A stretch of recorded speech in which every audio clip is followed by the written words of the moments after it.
Pessoal, eu quero compartilhar algo que aconteceu para deixar registrado, né, de como que Deus fala conosco, que a gente tem que estar atento. Ontem pela madrugada eu pedi uma palavra e o Senhor me deu Isaías 53, 10 e 11, que falava que foi do agrado de Deus, né, moer Jesus naquela cruz, esmagá-lo naquela cruz, e que do sofrimento de Jesus a humanidade pôde alcançar a salvação. E que após o seu sofrimento ele receberia a luz, ele recebeu a luz e ele ficou satisfeito, ele ficaria satisfeito quando ele visse todo aquele plano se cumprir. E ontem pela madrugada eu senti o Senhor consolar o meu coração. Eu sei que não tem como a gente comparar o sofrimento de Cristo, mas quando o Senhor falou ao meu coração, após o sofrimento veio a luz, viria a luz e ele ficaria satisfeito, Jesus ficou satisfeito. Então, quando nós obedecemos a Deus, quando nós renunciamos, quando nós nos entregamos, coisas que nos custam, mesmo com medo, mesmo com aflição, haverá uma recompensa. E ali o Senhor começou a ministrar sobre a minha identidade, porque a gente está num tempo, numa geração, onde a identidade das pessoas está corrompida. E o que o Senhor falou comigo? Que a minha identidade é uma identidade de esmagamento. Que todo mundo que vai viver um propósito muito forte, que vai deixar um legado muito forte, um caminho aberto, vão ser pessoas de muitas dores. É como se eu visse uma oliveira sendo, sabe, mesmo esmagada para que saísse um azeite puro.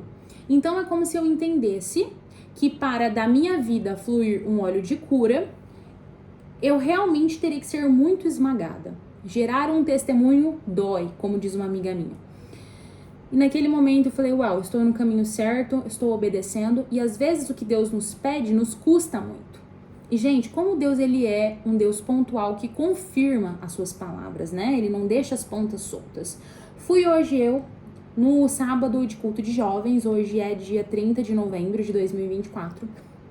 E o que o líder de jovens, o Davi, começa a falar? Isaías 53, 10, que foi do agrado de Deus esmagar a Jesus. E o que Davi começou a falar em meio a essa pregação? Ele começou a nos dizer que o amor de Deus, ele é um amor muitas vezes até incompreendido por nós, tão limitados. Por quê? Nós, seres humanos, a gente jamais entregaria um filho nosso, um único filho que eu tivesse, para salvar um monte de gente pecador, povo que não merecia ser salvo. Mas Deus mostrou o seu amor para conosco fazendo esse ato de entrega. Ele entregou seu filho, certo? Então, o amor de Deus, se a gente começa a ver, ele é um amor muito mais inteligente e racional do que um amor emotivo. E muitas vezes, os métodos de ensino de Deus, eles são métodos que nos ensinam, sim, em meio à dor e ao sofrimento. Não é que Deus não é sádico. Deus ele não se alegra vendo eu sentir dor. Ele sofre com os meus sofrimentos, ele chora com os que choram. Sim. Porém, muitas vezes ele permite o sofrimento para evitar coisas piores ou para redirecionar a gente para o plano original. Aqui eu já estou trazendo a palavra para um contexto nosso. Então, o que hoje o Davi trouxe na palavra que foi assim, completou tudo que o Senhor estava ministrando. Gente, ele falou assim, se você é pai de um filho e você consegue ver a estrada completa até o seu filho chegar no final e o seu filho não consegue, como se você tivesse meio que uma visão aqui de satélite, sabe? E você vê que lá na frente seu filho vai acabar morto, que lá na frente tem um perigo de morte pro seu filho. Você prefere dar um mata-leão ali no seu filho, sabe? Você prefere ver seu filho desmaiado, talvez um momento em coma, ferido ali, mas leva ele pro hospital e redireciona ele para uma rota, depois que ele se recupera, para uma rota protegida? Ou você prefere, naquele momento, ele ficar dando risada e lá na frente ele chegar e ter um caminho de morte? Gente, aí é óbvio, o que a gente vai fazer, sendo pai, ou até com uma pessoa que a gente ama muito? Eu prefiro dar uma desmaiada na minha mãe ali, levá-la pro hospital depois e pôr ela num caminho seguro. Por quê? Porque eu tô enxergando a longo prazo. Então, tem caminhos aos nossos olhos, gente, que parecem bons, parecem caminho de vida, parece caminho de prosperidade, parece caminho de alegria. Mas diz o que na palavra? Que há caminhos que parecem bons aos homens, aos nossos olhos, mas que no final conduzem à morte. E aí, gente, olha como que é forte. Talvez vai fazer sentido para você essa palavra. Deus também vai estar falando com você, né? Que Deus, ele conecta frases, vídeos, palavras específicas. Eu tô emotiva aqui, gente, que eu sou sanguínea. Porque Deus, ele conectou essa palavra comigo hoje. Eu tive que fazer uma renúncia que me custou muito. Na verdade, eu tive que sacrificar. Por quê? Porque Deus me alertou que não era pra eu andar na estrada. E aí, depois eu tive que, no muito custo, entregar aquilo, e tem me doído muito, isso tem me gerado sofrimento. Deus, ele não tá se agradando do meu sofrimento em si, mas ele está se agradando do fruto que vai ser gerado através do meu sofrimento. Por quê? Mesmo que eu obedeci de forma um pouco tardia, eu ainda estou aqui. Porque, gente, na minha vida, a sua morte pode representar uma morte espiritual, algo assim. Mas na minha vida, gente, Deus falou comigo que se eu continuasse daquela forma, se eu não entregasse aquilo, eu ia morrer. Mas morrer mesmo. Num caminho não aprovado por Deus. Morrer enganada. Morrer no engano. Misericórdia. E quando muitas vezes estamos no pecado, no engano, no erro, a gente fica como leprosos. Sabe aquela coisa que você tá ali, ó, sendo queimado, você não tá nem vendo? Você tá com escamas nos olhos, você não tá enxergando o perigo, você perdeu a sensibilidade. Por isso que nós temos que entender que quando a gente caminha com Deus, Deus, ele dá pequenos impulsos, ele dá pequenas direções, a gente tem que obedecer de início, porque muitas vezes depois que você entra num caminho errado, é muito difícil de sair. Então, muitas vezes Deus, olha só, ele tem um plano original. E às vezes, no meio do caminho, a gente se desvia da rota certa. E o que Deus faz? Ele usa aguilhões. Como se ele vai nos redirecionando para nos colocar novamente na rota que a gente não deveria ter saído. Por quê, gente? No final, o que Deus fala se cumpre. É tipo Jonas. Ah, não vou, Senhor, onde o Senhor tá mandando que eu vou. Não vai, Jonas. Vamos ver se você não vai. É tempestade, é baleia. E aí, no final, o que acontece? Jonas faz o que Deus manda ele fazer. Mas no meio do quê?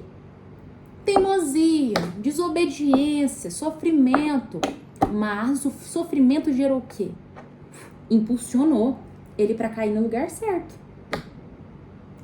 Sansão, ele teve decisões erradas ao longo da vida. Não foi emocionalmente inteligente para decidir a vida dele, né? A vida sentimental dele não foi feita de escolhas inteligentes, mas no final cumpriu o que Deus falou que ia cumprir, cumpriu. Ele foi um libertador, na morte dele ele libertou muito mais gente do que em vida, não é? E cumpriu. Então assim, gente, dá pra gente evitar o sofrimento? Dá, porque Sansão não desfrutou da promessa, nem viu cumprir, entendeu? Ele poderia sim desfrutar da promessa de uma forma muito mais inteligente, acredito eu. Então no final, um propósito de Deus, ele nunca vai ser frustrado. Porém, muitas vezes, Deus ele vai ter que permitir algumas situações para nos redirecionar para o caminho certo. Então, gente, hoje, assim, eu vi Deus descer na vida do Davi, que é o líder de jovens, para falar comigo. Falei, Davi, ontem de madrugada Deus me deu essa mesma palavra. E aí o Davi falava, se o pai sabe que ali na frente o filho vai morrer, ele prefere um sofrimento momentâneo. Sabe, se me ferir aqui, vou ter que ir pro hospital, vou ter que fachar o braço, vou ter que ficar de repouso, dolorida, chorando. O pai não tá gostando de me ver sofrer, mas ele fala, melhor você aqui acamada, sendo tratada com remédio, com soro, fazendo cirurgia, bisturi, te deixando talvez adormecido um certo tempo, mas você recuperando, indo pra um caminho seguro, do que você acabar morrendo lá na frente.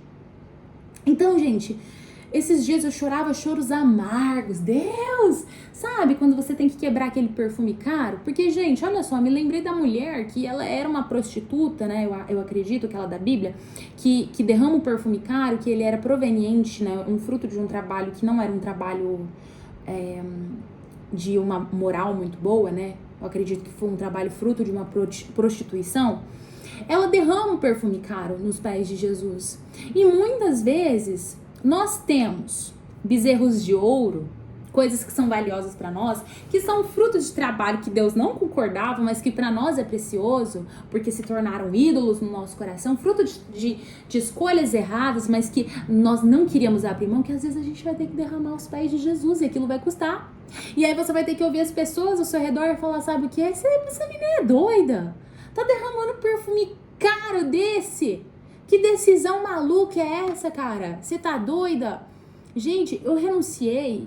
As pessoas achavam que eu tinha que, sabe, que eu tinha que ir pro médico. Só que eu sabia que era o médico dos médicos que estavam me pedindo aquilo. Era o Senhor dos senhores, o dono do caminho. O caminho me pediu. Eu, tipo assim, que caminho maluco é esse que você tá escolhendo? Não, gente, eu tô indo pelo caminho. Não tem outro caminho. O caminho é ele. Ele é o caminho, a verdade e a vida. Entendeu? Então, assim, a sua renúncia aos olhos dos homens vai parecer loucura, sabe? Às vezes a gente entra em estradas erradas por teimosia, por desobediência, mas que se você obedecer, enquanto Deus ainda tá te alertando, se obedecer do fruto do teu sofrimento, haverá recompensa. O Senhor é um Deus que transforma o caos em bênção. Ai, gente... E hoje me passa aquele louvor que diz assim, ó. Não compreendo os teus caminhos, mas te darei a minha canção. Doces palavras te darei. Escuta isso aqui, ó. Me sustentas em minha dor. Isso me leva mais perto de ti, mais perto dos teus caminhos. Cara, como que a dor tem muitas vezes esse poder de nos aproximar dos caminhos de Deus? E lá no final diz o quê? E vai valer a pena, vai valer a pena, sim, vai valer a pena. Então, gente, eu quis compartilhar, eu vou deixar aqui no meu canal. Isso aqui, gente, foi sim, a madrugada. E hoje é confirmação. E o povo pode falar que eu sou louca. Não tô nem aí, não tô nem aí. Você não precisa da aprovação dos homens, você só precisa da aprovação de Deus, tá? Tem caminhos que parecem bons aos homens, mas eles conduzem à morte. E às vezes, gente, é morte física mesmo. Às vezes não é morte espiritual, às vezes é morte física. Imagina alguém que conhece a verdade, se desvia da verdade e morre no pecado, no engano, e não tem tempo. Eu não sei, gente, eu não sou pastora, eu não sou teóloga, não sou nada pra falar assim, salvação perde, eu não sei, não tô aqui pra discutir isso.